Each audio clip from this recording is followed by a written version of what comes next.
From the Internet, the International Jack Benny Fan Club presents the 4th Annual Jack Benny Convention.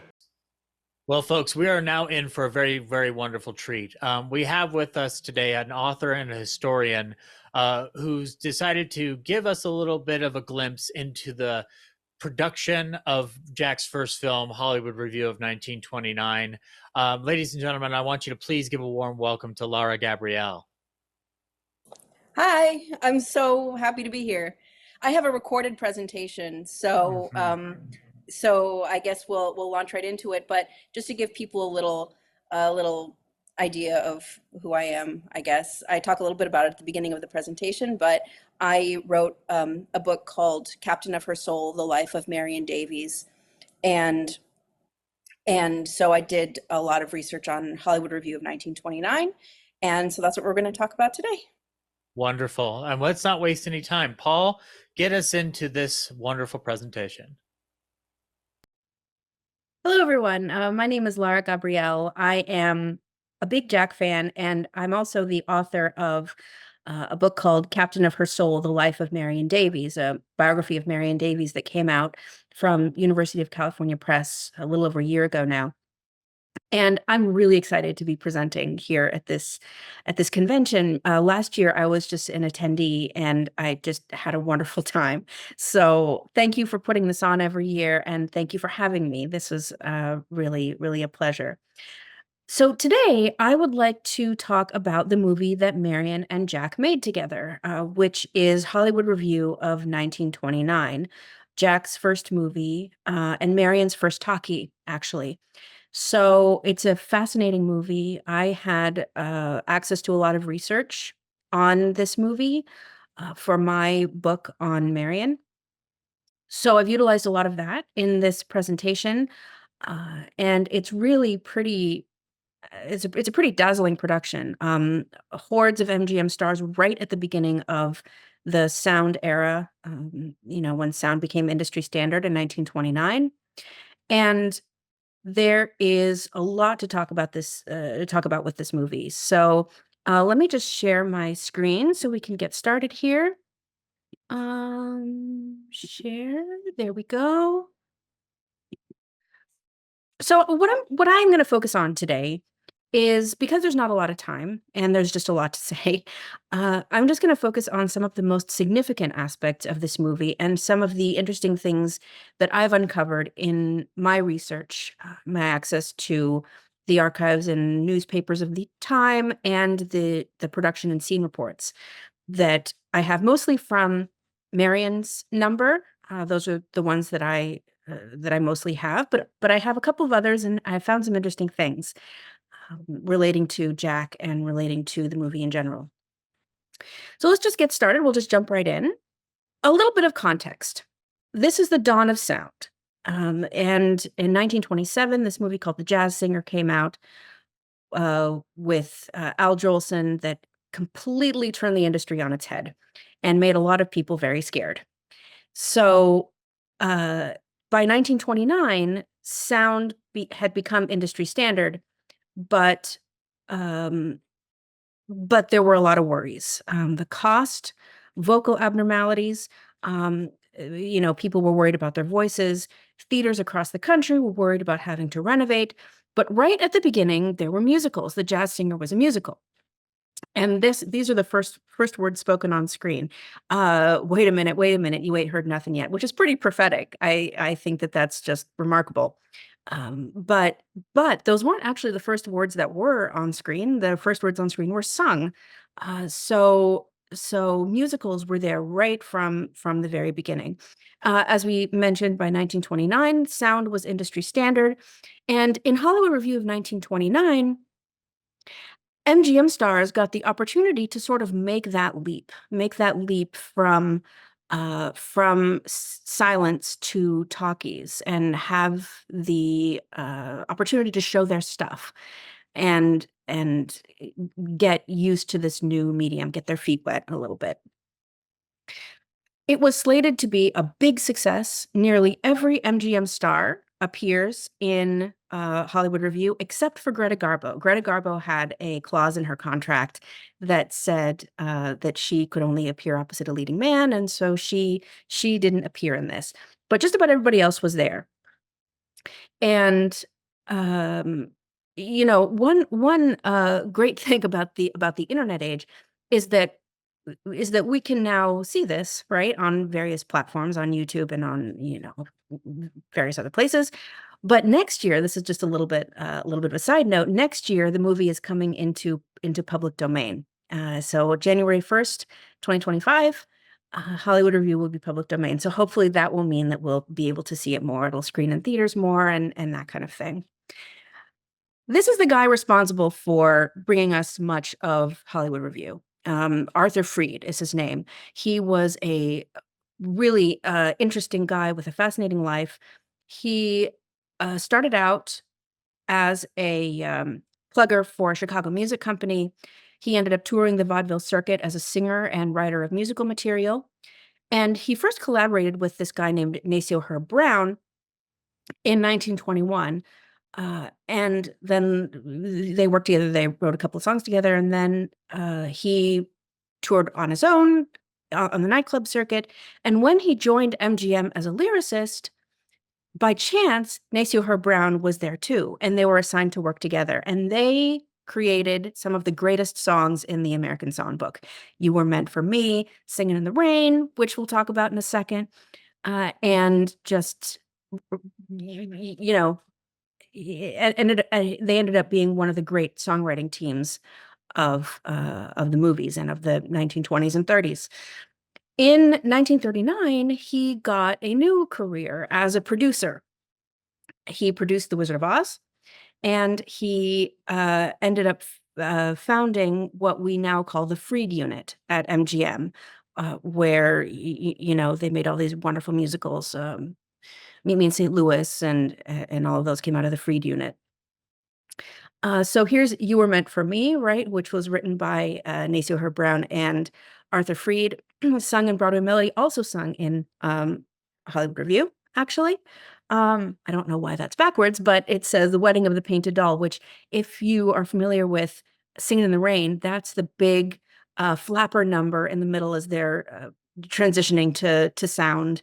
So anyway, that was written by them as well for for the movies in the 1920s. It appeared in Broadway Melody, I think. So we talked a little bit about Singing in the Rain. Probably the most famous number in Hollywood Revue, indubitably the most famous number in Hollywood Revue is Singing in the Rain. And it was introduced first, it was sung twice in the movie, introduced first by this guy whose name is Ukulele Ike. Cliff Edwards is his real name, but he's known as Ukulele Ike because he played the ukulele. And then there was this big production number at the end. And interestingly, we don't see Jack in this production number. It starts, I think, with Joan Crawford. They zoom in on the stars' faces and sort of it goes across this big row of stars. We don't see Jack. It doesn't go to Jack's face. But I found in the production report that he actually was there, that he's actually in the scene somewhere, probably, maybe over here. Or, anyway, but the camera doesn't show his face. So there's some interesting implications for that as well, which we'll get to later. I'll talk about that in a minute. Speaking of Jack, the man of the hour. As we mentioned, this was his first film. He had been appearing on the Orpheum circuit. He was at the Orpheum in Los Angeles, and his agent, Sam Lyons, asked Irving Thalberg. Well, actually, I don't think that that's right. I think that Irving Thalberg was looking for somebody to MC Hollywood Revue, and he came to see Jack. He came to see Jack at the Orpheum and thought, this is our guy. So he was hired for just this one movie. He was hired just for Hollywood Revue, but they liked him so much that they signed him for a 5-film contract after this. And Jack tells the story also in Sunday Nights at 7. And it's really pretty incredible, the details that he remembers so specifically. The details that he remembers are almost exactly what is said here. Um, and with even a little bit more detail. So it's remarkable, his memory, and how sharp his memory was. Another thing about Jack in Hollywood Revue is I found it really fascinating to see how honed his character already was this early on in his career. He, you see, this is, I think this is sort of a typical Jack stance. And over here, Bessie Love is coming out of his pocket. It's a whole little spiel that they do. And, "Get out of there, Bessie, that's where I keep my money, and, I can't get out, my foot is stuck on a $20 bill." And then Jack says, "Well, it can't be my coat." So it's I it's Jack. It's amazing, to see this so early on. Um, there is a story, Zach wrote me with, some snippets from or some excerpts from Bessie Love's book, where she talks about uh, Jack being shocked um, at how long things were taking, how long it took to shoot this number, the number with where Bessie Love is in his pocket, and he was so shocked at it that he hightailed it out of there once filming was complete, because he didn't want to be any part of it. That is almost certainly not true. Um, Jack, as we mentioned, Jack was signed to a 5-year contract during filming. He was signed to a 5-year contract in April. The Singer in the Rain number. Now we know that Jack was there. Now we know that Jack was in the Singer in the Rain number. That was shot in June. So um, the calendar doesn't match up with her assertion. And so he was under contract already to MGM um, by by April. So uh, sometimes people embellish things. It makes for a fun story, but it's pretty much not true. I want to talk a little bit about the Technicolor in this movie. Just like musicals appeared right at the beginning of sound, there were more innovations and cool things that came alongside it. One of them was the rise of Technicolor production. But Technicolor had existed already. I mean, it had existed since 1915, but by 1929, the technology had advanced to the point where it was easier to use, and studios began to use it more frequently. MGM really took advantage of this quite a lot in Hollywood Revue. We have several numbers that use Technicolor. Now, this is two-strip Technicolor, which was created by shooting 2 film strips at the same time, dyeing one red and one green, and then putting one on top of the other to create a color scheme. This is how I describe it in my book. This is an excerpt from my book. But the problem is that you can see that there are no true blues or true yellows. Everything is kind of tinted green or tinted, whitish. So that was improved when we get 3-strip Technicolor production, but right now they were still experimenting with color on film. We could do a whole thing about color on film and how color was in existence all the way at the beginning of film, but Technicolor was still being refined. But yes, so we get a lot of really cool experimentation with Technicolor in this movie, and one of my favorites is this, the Romeo and Juliet number with Norma Shearer and John Gilbert. And this is one of my favorite numbers of the film, not only because of the beautiful Technicolor, but also because it's just really funny. Like they do the balcony scene from Romeo and Juliet once completely straight and once with 1920s slang. And it's a funny little sketch where Lionel Barrymore comes in and said, "Oh, the office said that it needs to be updated, and we're going to call it the Neckers." And so they redo it with 1920 slang. It's hilarious. They even use Pig Latin, which at that point was very popular. With this scene, this is another really fun thing that I found. With this scene, Norma Shearer actually became the first actress to play a Shakespearean role in talkies. So that's a pretty significant little trivia bit there that gives Norma even more gravitas than she already had. If you Norma was one of the few silent megastars really to make it into the talkies successfully. And if you've ever seen The Divorcee, she does it exquisitely. It just takes to the talkies like a duck to water. She just she's got this really excellent rapport with the camera and with the sound systems. It's remarkable. Now here's Marion. Marion was another one. Marion was another one to really make it in the talkies, even though she wasn't as comfortable in the talkies as Norma was. This was Marion's first experience with sound camera. There were several shelved films before this. She wasn't comfortable speaking at all. But in this movie, interestingly, she only sings. She doesn't actually have any spoken lines. She does this number called Tommy Atkins, or sometimes it's called Oh, What a Man, where she tap dances on a drum and does all kinds of fun little military exercises with these giant people. And she, throughout, as the number goes on, she gets larger.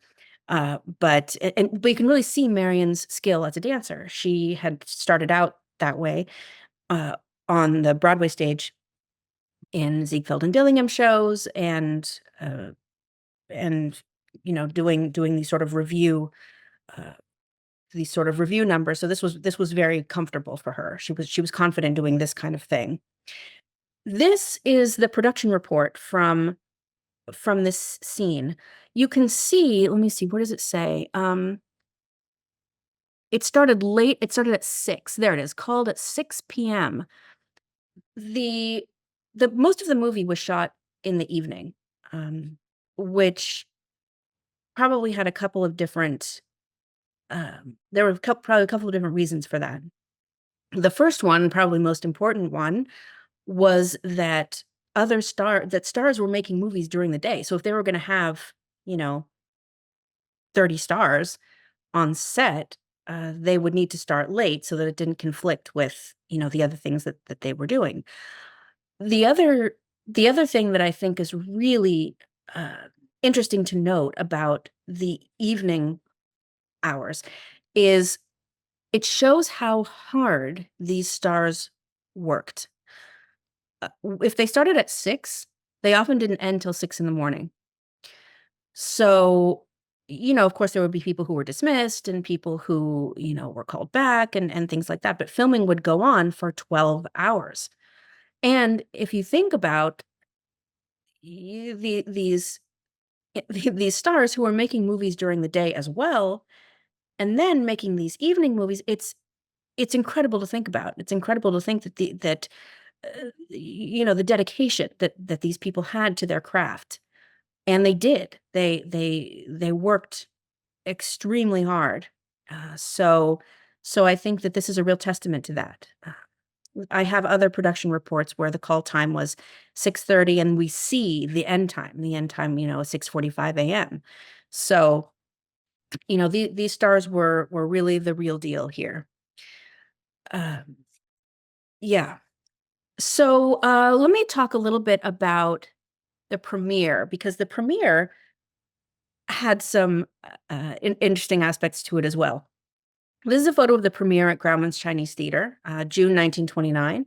And at the LA premiere, the theater made use of this sort of obscure innovation called the phantom screen, specifically for one of the numbers in the movie called Big Brass Band, which is, big epic production number. And the phantom screen, there's not a whole lot of consensus on how exactly it worked.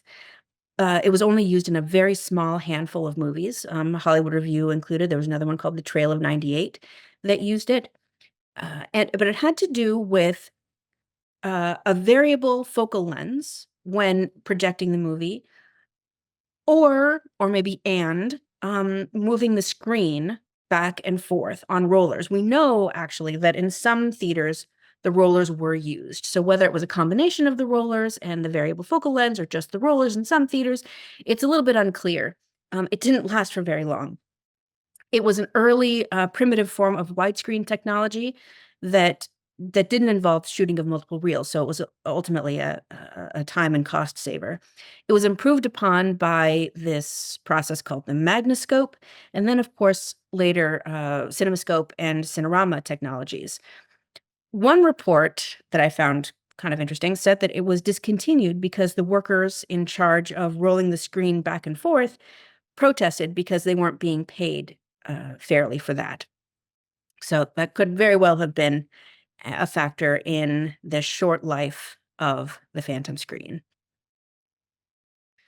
Reviews were very good.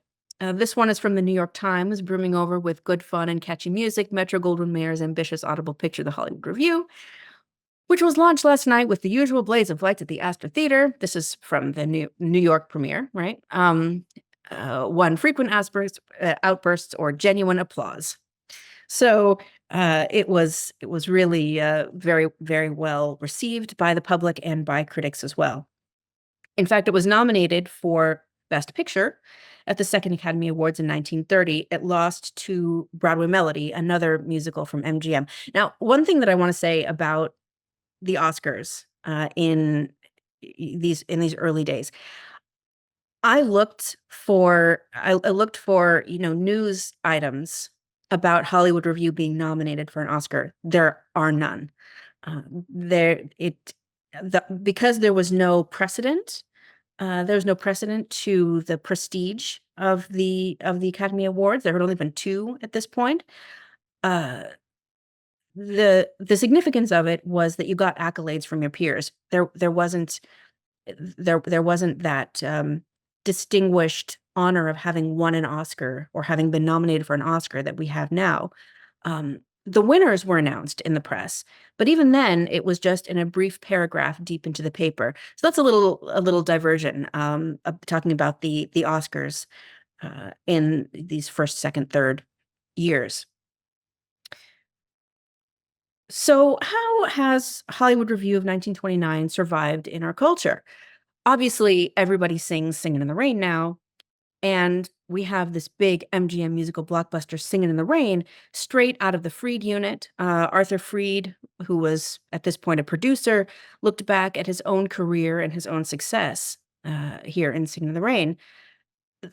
We also have, in Singin' in the Rain, we have obviously the title number and You Were Meant for Me, which was sung in Hollywood Revue. So there's that. And then even more recently, we have the movie Babylon, which recreated the big production number at the end, the big Singin' in the Rain production number at the end. So the impact of the film lives on today, and we can look back at this material in hindsight as really a cultural touchstone in a way that is at once a time capsule of a specific time in film history and a harbinger of what was to come with the with the Technicolor, with the big production numbers, with the use of the phantom screen. It's really it's really an interesting film to analyze and talk about. And I hope that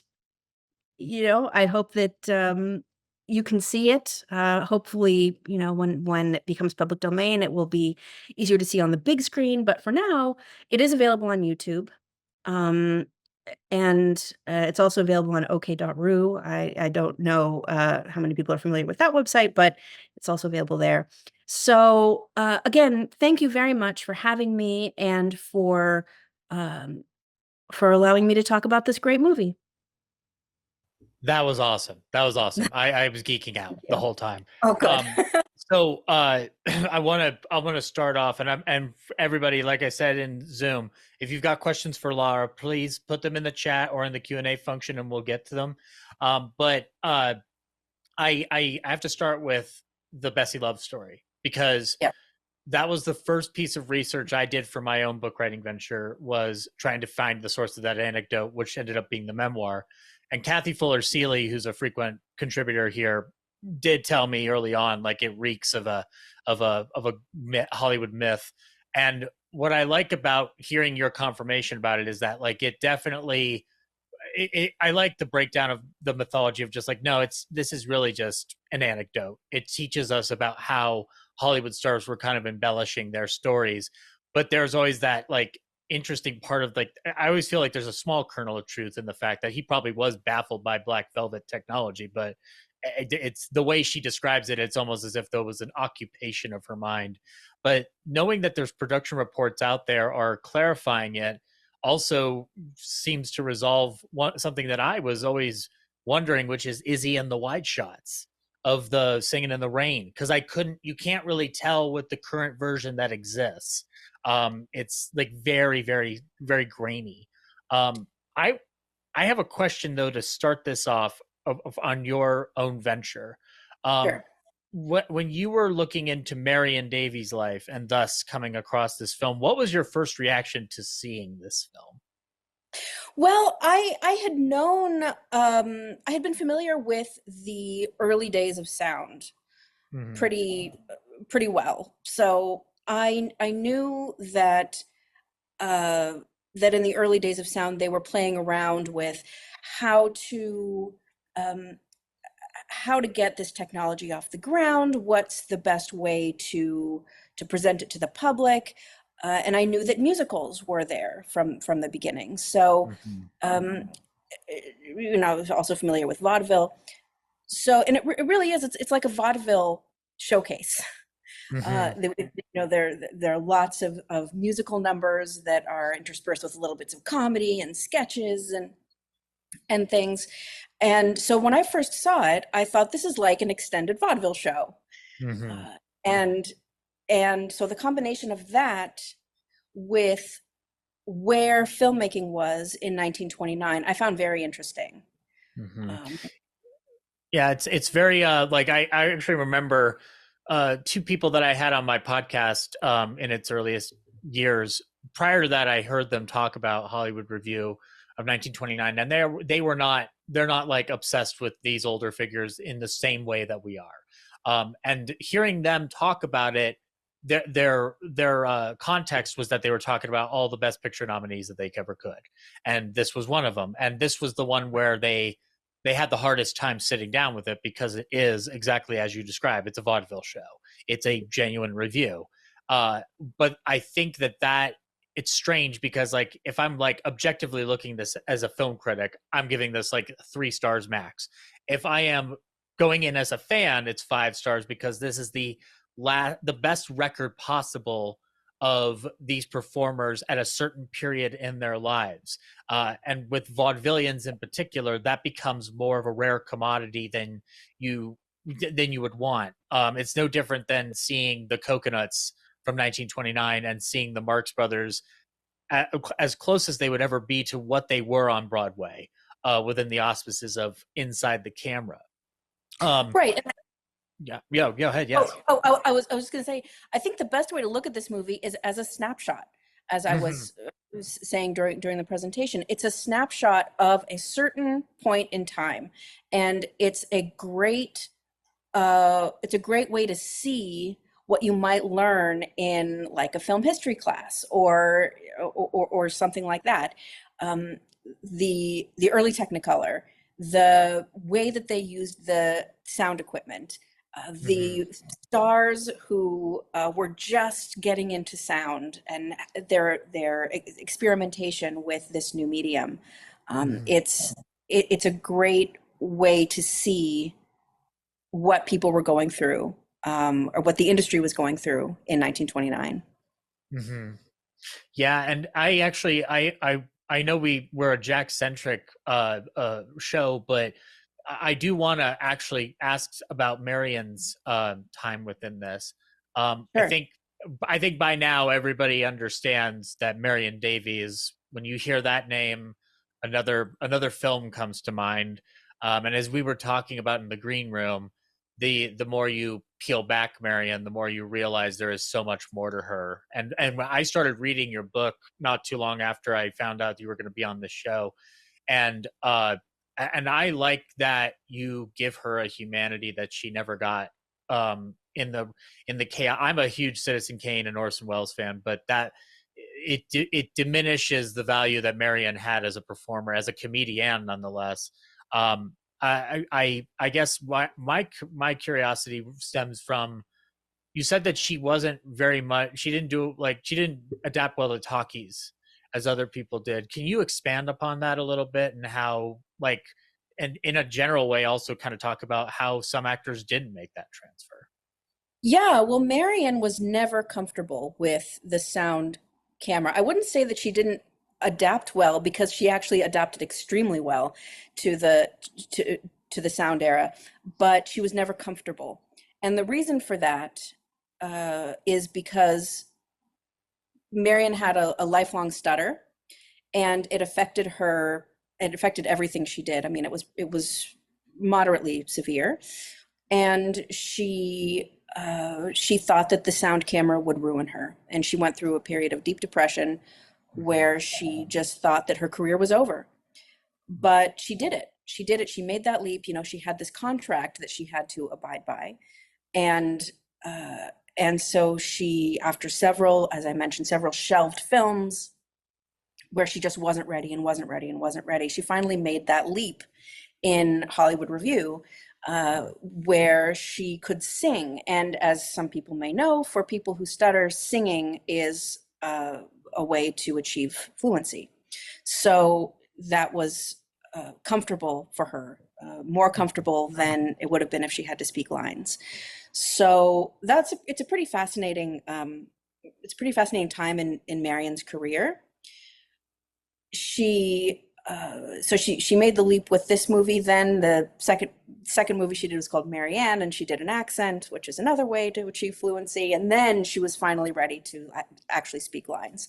So she worked really hard, managed to keep her stutter at bay through really hard study of her lines, and her dedication made it so that she doesn't stutter on screen ever.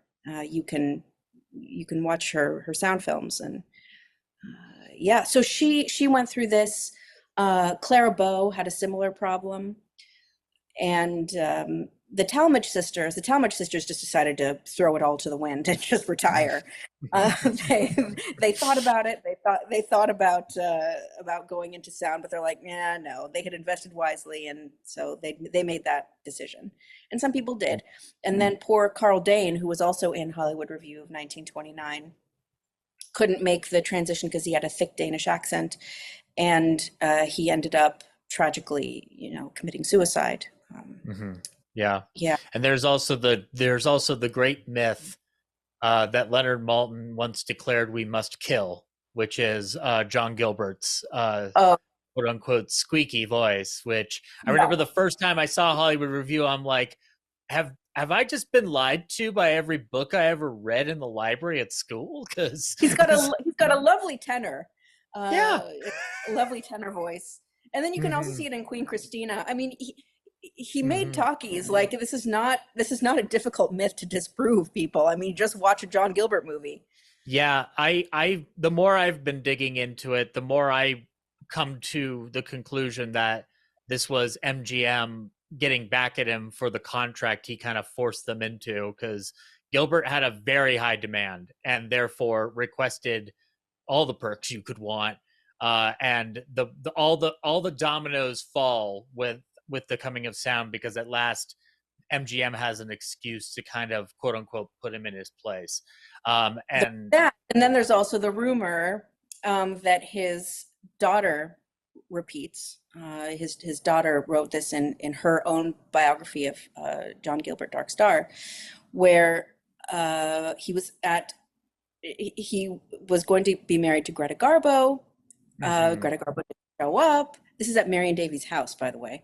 Greta Garbo didn't show up, and then Mayer makes a really bad comment to him, a really negative comment, and Don Gilbert essentially attacks him, and then Mayer rises up like a cobra and says, "Gilbert, you're through. I'll destroy you. It's the last thing I do."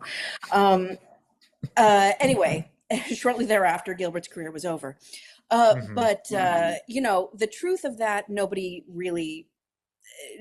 knows except the people who were there in the room. But it's repeated by, you know, Leatrice Gilbert Fountain, who was quite credible on many other things.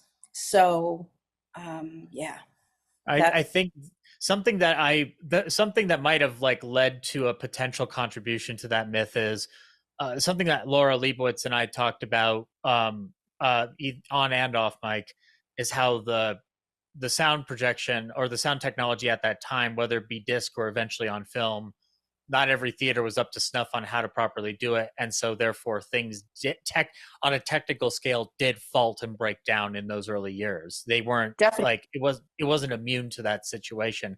But I do love the idea, even if it's fake. I love the idea of John Gilbert attacking Louis B. Mayer, because I can't stand Louis B. Mayer. So any chance I can hear a story about that man getting pushed to the ground, I'm all for it. Yeah, but I also wanted to kind of touch upon something here with this before we go into some questions that I'm seeing in the chat. The way I look at this for Jack is that it's weird. He's sort of almost slightly like a Forrest Gump of film, because he ends up finding himself in some very unique places where some of the like touchstones of cinema occur. Like you get the first sound performance of Joan Crawford in this film. You get technically you get one of the sound debuts of Laurel and Hardy in there, and it's just it's a plethora of people that either were going to be out the door or coming in the door. But something about it also is that his personality, as you pointed out, is in the door. He's already managing to give us small teases of what ended up becoming a mainstay for his entire personality on screen. I want to know, though, is like, as you're watching it, what stuck out to you in terms of what would be considered his vaudeville act up till now, and not necessarily the traits that we've come to know him by? Is there anything that kind of stuck out to you that's sort of a difference between those two elements? Well, we were talking about this a little bit in the green room, that there's sort of a sweetness to his later characterization, you know, his later character of Jack. This is not such a sweet character. There's more of an edge. There's more of an edge to Jack here. And it could be that I mean, that could be from his vaudeville act, and that was tampered down later. But also, I wonder if his difficulty acclimating to film played a role in the character feeling different on screen than it would have in vaudeville, because there's a lot of differences between how you act on stage and how you act on screen. So what that was, I'm not exactly sure. If that was actually from his vaudeville act, or if that was him having trouble adjusting. I think you're absolutely spot on, because and it's weird. There's an article from the Times that Don Yao put on his blog Tralfaz. He sourced this out, and it was basically an interview that Jack did, where Don supposes that this author of the article gave Jack more verbal eloquence than he might have actually had. But what he describes in it is basically how he feels that the film and what it represents wasn't capturing the abilities that he would have had on screen compared to what he would have had on stage. And one of the things he references in that is, in no uncertain terms, the fact that he doesn't have a live audience responding to it. And I wonder how much of that it's weird. You can actually see in the film the difference between the people who are comfortable with the camera and those who are not. And Jack is definitely somebody who's kind of looking around for something to do. Like he kind of like does have a strange like wonder about him, which makes me wonder if there's a grain of truth in the Bessie Love story where he's like kind of fascinated by what's going on set. Not to the point of how Love described it, but I get a grain of truth that there's like definitely an interesting point of this Waukegan kid just kind of like being thrust into Hollywood out of almost seemingly nowhere.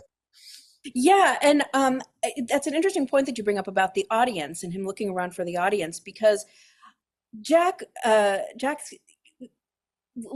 later work, it plays off the audience so much. I mean, the audience is almost like another character in a lot of Jack's routines. So the fact that there wasn't one in Hollywood Revue, you know, and his first experience in front of the cameras was probably pretty off-putting to him. Yeah. I think that there's like one thing I will point out, and then I've got some questions here for you. But the one thing I did notice on that is that, as I was telling you in the green room, he does, in spite of the fact that he has some stage fright more or less with this idea, he gets his eye line down to a T when it comes to the Bessie Love growing thanks to the black velvet special effect technology. His eye line is better than most people working off of a green screen today, which is absolutely fascinating because there's no way he should be any good at that at all. Right. Right. Yeah. And I've got some questions here for you now that well, I think we'll play on your list, but I'm going to start with the grand poobah of Benny Con, which is Laura Leibowitz. Being that she's a sound geek like I am, she had a question about whether or not you knew if the film was utilizing the sound on disc technology, or was it sound on film at this point? Well, it was sound on film. And I'm the reason that I am pretty sure about that is because I'm thinking about the cameras that were used.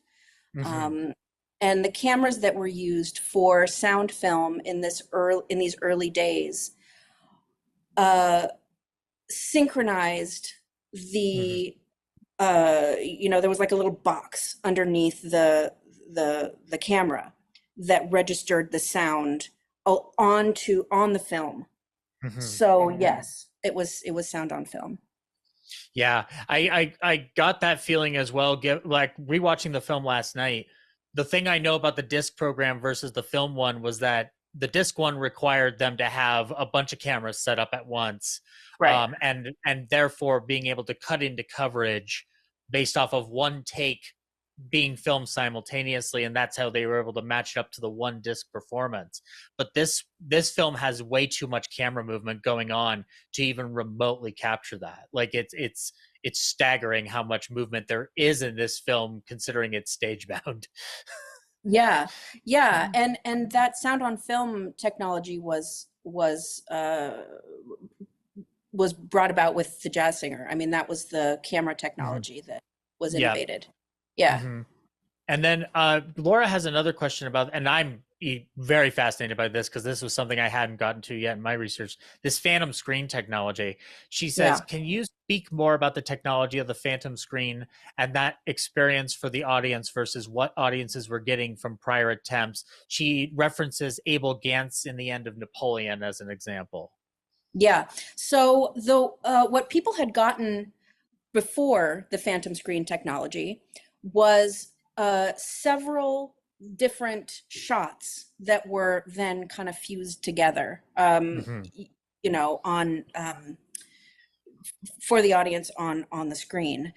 What the phantom screen technology did, and as far as I can tell, because there's just really not a lot of documentation about it at all, but from what I can tell, it was one shot, right? One shot that, so it eliminated the need for multiple cameras.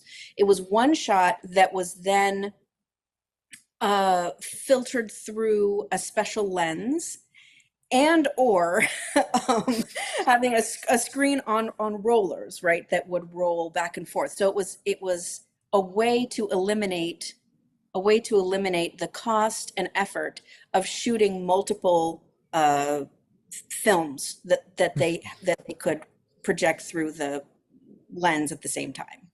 Right. So yeah. I think I found it most fascinating that there was elements of it on rollers. Like that just blew my mind hearing that. I'm like, I've never heard of this before. Like this is fantastic. No, and yeah, I mean, I wish that there were more about it. And you know, because the things that I can find about it are a few little analyses and somebody doing a dissertation on like widescreen technology, a little snippet from a newspaper about this phantom screen and this is what's happening, but then that's it. I have an idea. You get Quentin Tarantino to make his last film on Phantom Screen, and then everybody will suddenly know what Phantom Screen is, because that's what happened with 70 millimeter. If he can figure out what it is, or Christopher Nolan. I'm not gonna right. I'm not just gonna limit ourselves here. Let's see. We can get either one of them. I'll be more than happy to watch a Batman film on Phantom Screen. Now we have Ellen here asked, and I mean, I'd love to know this because it might be juicy. Do you know if Jack ever attended any parties at San Simeon?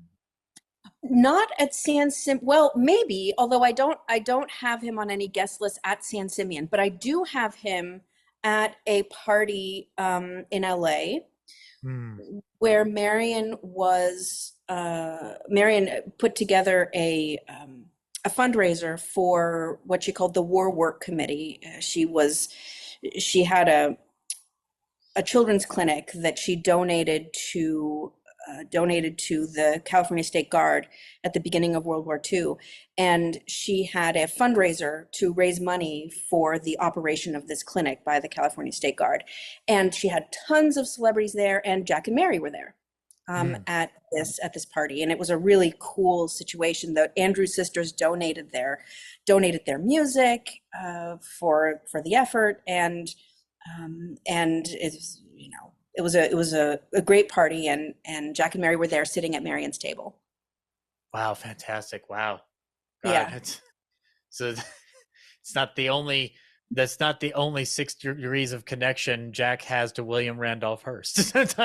Just thinking about the times Orson Welles hosted his show for him when he was sick. But you know, actually, going back to Marion, something that I found fascinating in you reading your book and a couple of other books about actresses that were in this film, there all seems to be a lineup of how rigorous the choreography for the dancing was and how long they were practicing.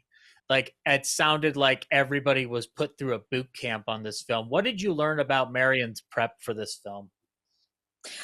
Well, there was a lot of rehearsal. She was, you know, taught the choreography, and she, you know, went through the paces. But she was also working on Marianne at this point. So she was working on 2 movies at once. And the strain kind of got to her, and she ended up sick. So on the day of shooting, she was actually at the doctor's in the morning, and you know, so it was. This is all from the scene reports, by the way. The scene reports are really amazing, but yeah. So she would rehearse, but I think that Marion, as with a number of people who came from the stage, there wasn't a lot of rehearsal that was really needed. You know, you given the choreography, and then you're expected to kind of do it. And that's what happened with Marion. She was given the choreography, she did a little bit of rehearsal, and then they shot it. So yeah, that was the situation there.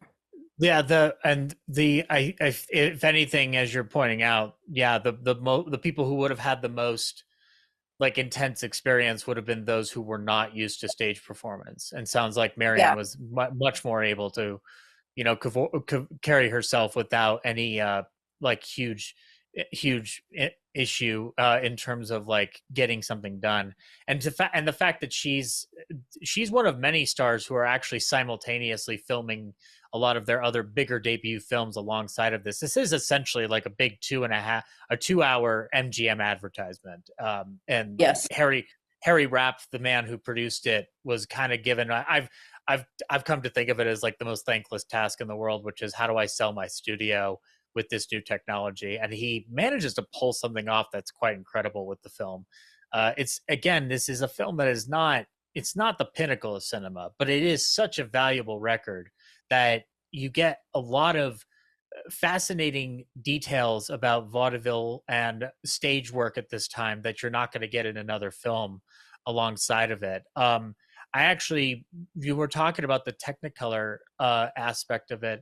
Did you recall learning about like any additional like issues that they had with the 2-strip Technicolor? Because I know it was a technology that they were using as a gimmick at this point, and they were not at all really taking it any more seriously beyond that.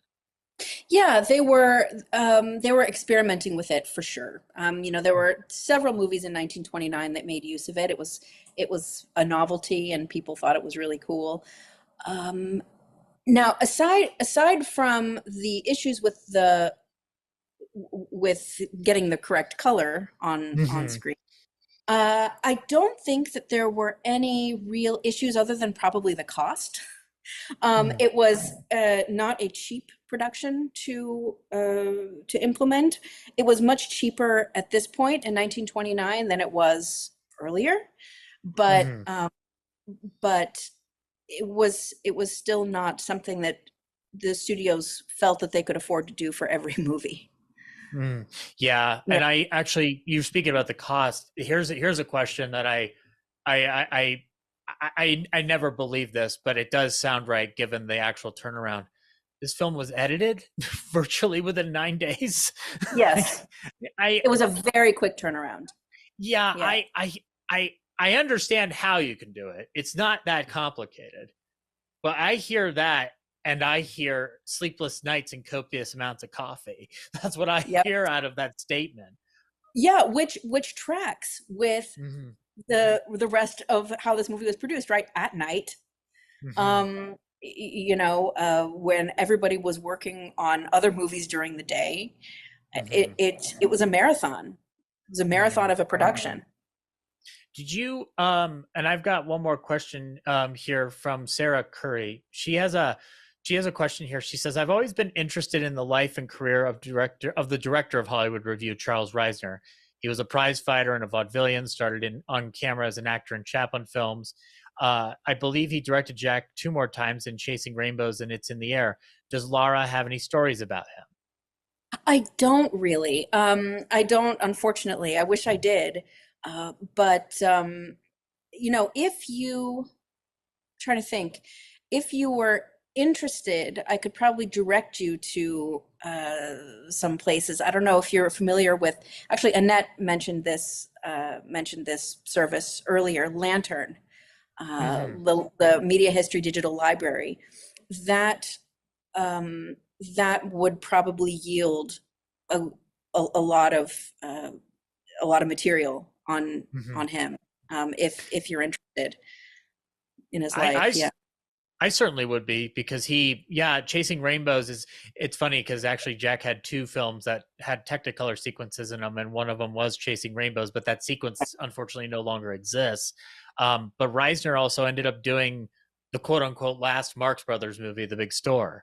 So I like seeing his name kind of pop up randomly, going like, oh yeah, he's just hanging out here, just doing his job. That's fantastic out of him. Now, I wanted to ask you, like, moving away from Jack, to kind of give you again some center stage on this book, because I do think people who have enjoyed this presentation will really enjoy the book. I guess I should have asked you this up front, but I'm glad we're doing it here and give you the space to do it. What made you want to write about Marion? It's a great subject, but it's not one that I think a lot of people wanted to take on the mantle of. Right. She is somebody who has always interested me. from the age of like 13. I got for my birthday when I was 13 a copy of what's been marketed as her memoir for the past 50 years, called The Times We Had. I got that for a birthday, and I read it. And even at 13, I thought, this woman is so interesting. She's had such a fascinating life, and why is there not more information about her? So she's always at the back of my mind. I started a blog in 2011, realized that I love the research and the writing process, started thinking about who I could write about who doesn't have a lot written about them. And her name popped right into my head. So I started, I couldn't shake her. I tried to think of other people, and there just wasn't anyone who was in need of a biography as much as Marion Davies was. There had been one in 1972 by Fred Lawrence Giles. It was sort of a quick publish. There aren't any endnotes or anything like that. But, you know, other than that, there was really nothing except for the Times We Had. So I went down to LA, started going through her papers, and everything fell into place really pretty quickly. I found her great niece, who's still alive, found her a friend of hers who had done her autobiographical tapes with her, who was still alive at 95. So it happened. And the more I learned about her over the 9 years that it took me to write this book, the more I learned about her, the more I realized that she needed her agency given back to her. She's been so maligned by Citizen Kane, by being an appendage to Hearst. She's always considered sort of an afterthought to Hearst's life, and she had a fascinating life in her own right. So she needed that. And so I wrote this book with that in mind, and it's been a joy. She was a really rare human being, unusually kind, generous. Yeah. The thing that I've gotten from what I've read in the book thus far is I feel like I'm reading about a person and not about a historical figure. I'm reading about a human being, and That I was think that important to me. yeah, I would imagine so, because you're right. It's Citizen Kane. It's that's the elephant in the room for the rest of her existence, and it does not paint her. It doesn't. It's not even close to a portrait of Marion, but it's so attached because of Hearst that it's going to get that comparison till the end of time. And like up until this book, the closest I thought we were getting to a characterization of her as a human was in Mank, and that doesn't even touch what you're managing to touch in this book, I would argue, hands down. But I think what's interesting about how Marion found herself in this film, and how a lot of other people found themselves in a weird crossroads, is that it's a weird intersection point for Hollywood. You brought up the idea of sound film kind of creeping in, and how it became a point of destination, or a point of the end of the line.